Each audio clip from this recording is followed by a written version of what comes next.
நான் வந்து என் பேர் ஈஸ்வரன். நான் சிலம்பம் கரெக்டாக வச்சுருக்கேன். இப்போ கடந்த 22 வருஷமாக நான் அந்த சிலம்ப பயிற்சியை கண்டினியூ பண்ணி சொல்லிக் கொடுத்துட்ருக்கோம். இது வந்து அண்ணன் சொன்ன மாதிரி ஒரு பிள்ளையை வெளியே அனுப்புறோம்னா அந்த பிள்ளை கூடயே பாதுகாப்பாக போக முடியாது. நானே ஒரு நாள் எனக்கு பாதுகாப்பு நானாக தரணும், இன்னொருத்தர் எதிர்பார்த்து நான் போனால் அது வேஸ்ட். நான் வந்து இப்போ அந்த ஒரு முடிவில் தான் உங்களை நீங்களே தற்காத்துக்க முடியும். 100 பேர் வந்தாலும் உடனே ஒரு ஆளை ஒன்றால் தற்காத்துக்க முடியும் அப்படின்ற பயிற்சி வந்து நான் கொடுத்துட்ருக்கோம். நான் வந்து இப்போ என்ன பயிற்சினா சிலம்பம் ஆயுத பயிற்சி. அதாவது 32 ஆயுதங்கள் கையாள தெரிஞ்சா மட்டும்தான் அதுக்கு பேர் சிலம்பம். கம்பு மட்டும் விளையாண்டா வெறும் கம்புல அடித்தது தெரிஞ்சுக்கிட்டவங்க தெரியும். ஏதோ சிலம்பம் பேர் போட்டால் ஃபுல்லாக ஆடைய பயமா கம்புல ஆடுது, பயமா கத்தி தூக்கி ஆடுது, அதெல்லாம் எதுவுமே கிடையாது. கம்பு மட்டும் சுற்றினா அது வெறும் கம்புல ஆடுதான். சிலம்பம் என்றால் 32 ஆயுதங்கள் கையாள தெரிந்தால் மட்டுமே அந்த ஆசானுக்கு பேர் சிலம்ப ஆசானம். 32 ஆயுதங்கள். இதில் தடை செய்த ஆயுதம் 10. பிரிட்டிஷ் அரசு ஆளும்போது நீங்கள் தமிழ் எங்கே இருக்கானே தெரிய மாட்டேங்குது, அவன் ஆயுதம் மட்டும் தாக்கிட்டு போகுது, இந்த முதல் தடை பண்ணணும்னு சொல்லி தடை பண்ண ஆயுதங்கள் 10 ஆயுதம். அதாவது வில்லு, வேல்கம்பு, வளரி, புத்தூசு, கங்கி, பிச்சுவா, இந்த மாதிரி ஒரு 10 ஆயுதங்களை வந்து பிரிட்டிஷ் அரசு தடை பண்ணிடுச்சு. இதெல்லாம் ஆலயம் பார்க்க முடியல, ஆயுதம் மட்டும் நம்ம வந்து தாக்கிட்டு போகுது, அதுவும் நம்மளை தாக்கிட்டு ஆயுதம் ரிட்டர்னும் போயிடுது அப்படின்னு சொல்லி இதை பூரா தடை பண்ண ஆயுதங்கள். இந்த ஆயுதங்கள் பூராமே நாங்கள் வந்து எனக்கு தெரியாது. நான் சின்ன பிள்ளையிலே என்னோட முன்னோர்கள்லாம் காலமாயிட்டாங்க. அதனால தெரியாதுங்கிறப்ப வரலாறு தேடி பார்க்குறப்ப என்னோட பாட்டன் ஆதரமொழி தேவர்னு சொல்லி வேலுநாச்சியார் அரண்மனையில் படை தளபதி இருந்திருக்காரு. அப்போ அவரை வச்சு நான் உள்ளே போயிட்டு எனக்கு இந்த மாதிரி பாட்டு இருந்தார், எனக்கு எதுவும் தேவையில்லை, அவரை நான் பார்க்கணும், அவர் ஃபோட்டோ ஏதாச்சும் வச்சுருப்பீங்களா பார்க்கணும், இல்லை அவர் ஆயுதம் ஏதாச்சும் வச்சுருப்பீங்களா நான் பார்க்கணும்னு சொல்லி அவங்கள்ட்ட 3 தடவை மனு கொடுத்து மன்றாடி இப்போ செந்தில் ராஜான்னு இருக்காரு, வேலுநாச்சியாரோட 4வது தலைமுறை பேரன். மகவழி சொன்னா அந்த மகவழி பேரன் இருக்காரு செந்தில் ராஜா.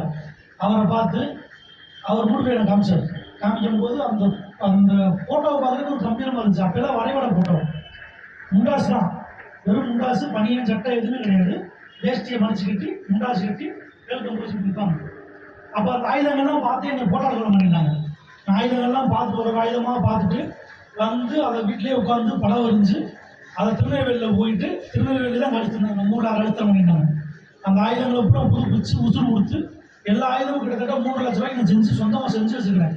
செஞ்சு வச்சு இந்த ஸ்டூடெண்ட்டுக்கு பூரா நான் வழிகாட்டுறதா இந்த ஆயுதம் இப்படி தான் பயன்படுத்தணும், இப்படி பயன்படுத்தினா உன்னைய தவிர இந்த ஆயுதத்தை யாரும் தொட முடியாது, உன்னையும் யாரும் தொட முடியாது அப்படின்னு சொல்லி தான் எல்லாத்தையுமே சொல்லி கொடுத்துட்ருக்கேன். இது கூட என் ஸ்டூடெண்ட்டு பொம்பளை பிள்ளைய மாதிரி கொண்டு இதில் வந்து வர்மக்கலை இருக்குது, வர்மக்கலை, வளரி வீச்சு, வில்வித்தை எல்லாமே ஏற்று சொட்டு எல்லாமே கொடுத்துருக்கோம். இதை வந்து எப்படின்னா ஒரு ஆளை காப்பாற்றவும் முடியும், ஒரு ஆளை கொள்ளவும் முடியும். வர்மக்கலைன்றது யாரையும் நம்ம அழிக்க தேவையில்லை. அவங்க கண் பார்வையிலே அவங்க என்ன நோக்கத்துக்கு தெரிஞ்சுக்கிட்டு அவங்க லாக் பண்ண முடியும். அதுக்காண்டி 7ஆம் வரி படத்துல எல்லாம் கிடையாது, அது சும்மா படத்துக்காக எடுத்தது. இதில் வந்து முத்திரை கணக்கு வரும். யானை முத்திரை, குதிரை முத்திரை, நண்டு முத்திரை, தேல் முத்திரை, நாகமுத்திரை, குரங்கு முத்திரை, இந்த மாதிரி முத்திரை கணக்கு வரும். அந்த முத்திரை கணக்கு போட்டு ஒரு மனசில் நம்ம கரெக்டான இடத்த டச் பண்ணும்போது அந்த இடத்துல இருந்து அங்கிட்டு புறாமே செயல்பாடு நின்றுடும். இந்த கையை கொண்டு வராங்க, இந்த கையை லாக் பண்ணுறோம், அந்த கையை அவ்வளோதான், எந்த வேலையும் செய்ய முடியாது.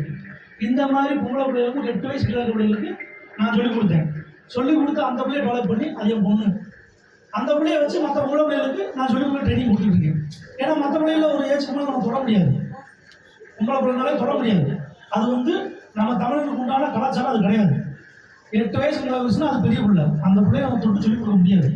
அதனால என் பிள்ளையும் சொல்லிக் கொடுத்து என் பிள்ளைய வச்சு மற்ற பிள்ளைகளுக்கு நான் லீவ் பண்ணிட்டு இருக்கேன்.